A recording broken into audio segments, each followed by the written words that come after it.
Julio de 2026.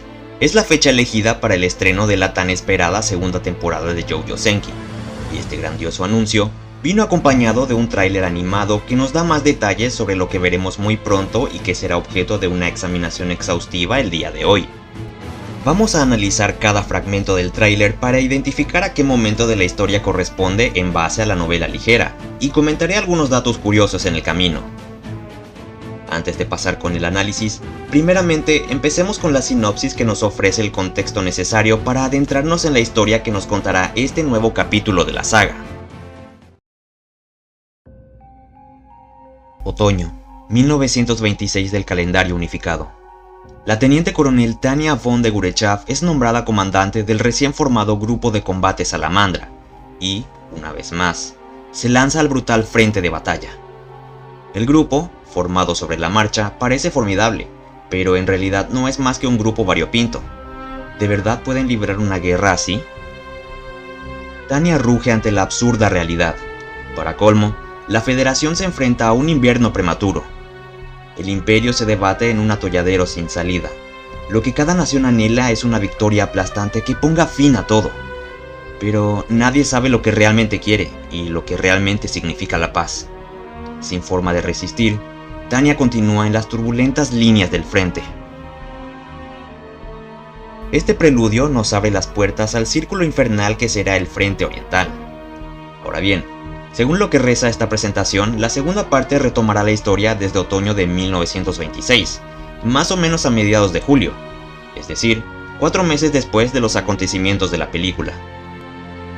El foco central de la trama será el despliegue del nuevo grupo de combate Salamandra, la resiliencia de la Federación en la guerra y los intentos de Tanya por sobrevivir con los escasos recursos de los que dispone.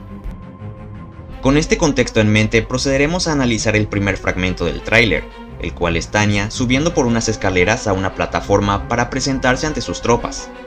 Esta escena se conectará con otra que veremos más adelante, así que por lo pronto pasemos al siguiente fragmento que corresponde a una discusión de los altos mandos del ejército imperial. Rerugen está furioso y protesta contra la decisión de Setur de otorgarle el mando de un grupo de combate a Tanya. Sin embargo, Setur le resta importancia a su oposición.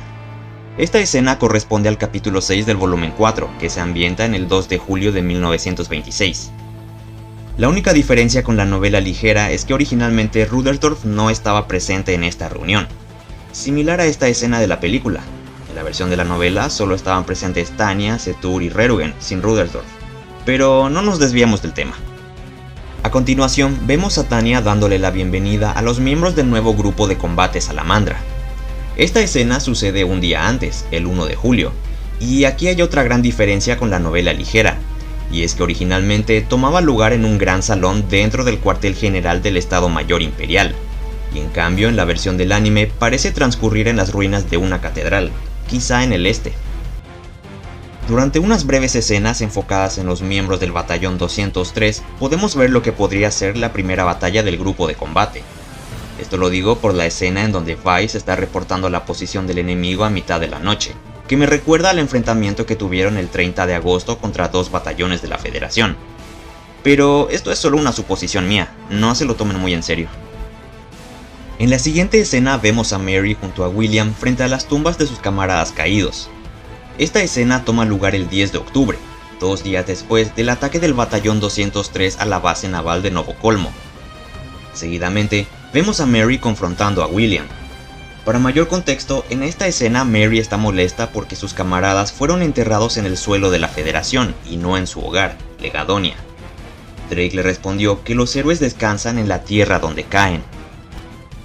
Después conocemos al coronel Mikkel, comandante de un batallón de magos de la Federación, y a la teniente segunda Lilia, oficial política enviada por el Partido Comunista de la Federación para servir de enlace con la unidad multinacional. Ya hablaré más a detalle sobre estos personajes en otro video. Lo importante aquí son las 2 escenas que suceden posteriormente, Lilia presentándose con Mary y Mikkel hablando con William.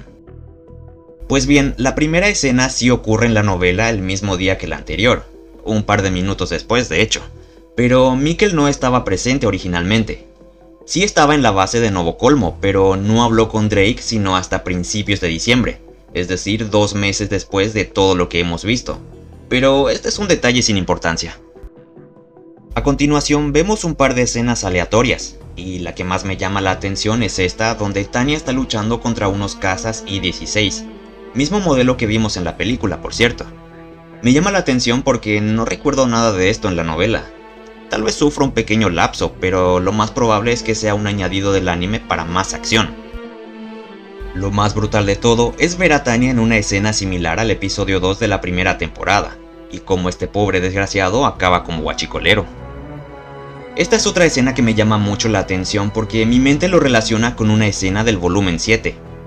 Durante una batalla en el frente oriental, Tanya intenta motivar a la infantería del 54º Regimiento, pero como la mayoría son novatos, tienen mucho miedo. Es entonces que apareció el teniente segundo Barchet para inspirarle valentía a sus hombres y liderarlos en la batalla. No tengo ninguna base para sustentar mi teoría, pero este pequeño fragmento también me recordó al destino del teniente Barchet. Pasamos a una escena de Tanya golpeando la pared y después... Perdón, una escena de Gloria. Ok. Ya estoy bien. Vemos al Ser X en otra de sus innecesarias apariciones en el anime. Aquí me pregunto si esta escena transcurre en la misma catedral abandonada del principio o tal vez sea un sueño de Tanya ambientado en la catedral de Tigenhof que vimos en la película. ¿Qué opinan ustedes?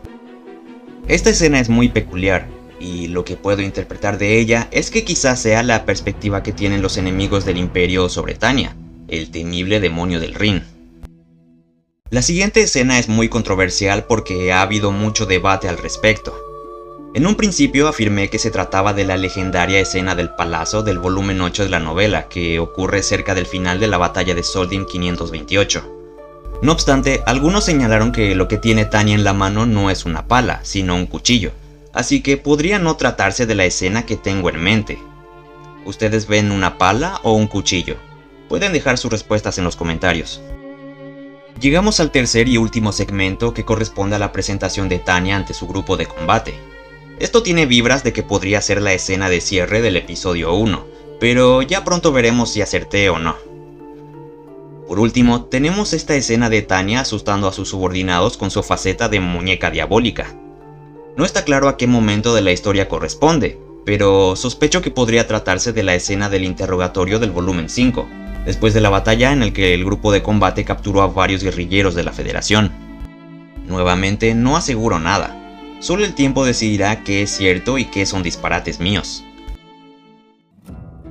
Y con esto acabamos el análisis. Este es el momento del video en que el número de espectadores cae en picada, así que paso a despedirme de ustedes. ¿Qué les llamó más la atención del tráiler? ¿Hay algo que pasé por alto? Continuemos esta conversación en los comentarios. No olviden suscribirse y dejarme un gran like si el video les gustó, y también pueden aportar sus donaciones desde Ko-fi desde tan solo $1 para ayudarme a mantener mi humilde chocita. No olviden pasarse por mis redes sociales donde publico todas las tonterías que salen de mi cabeza y nos vemos hasta la próxima. Teniente X, fuera.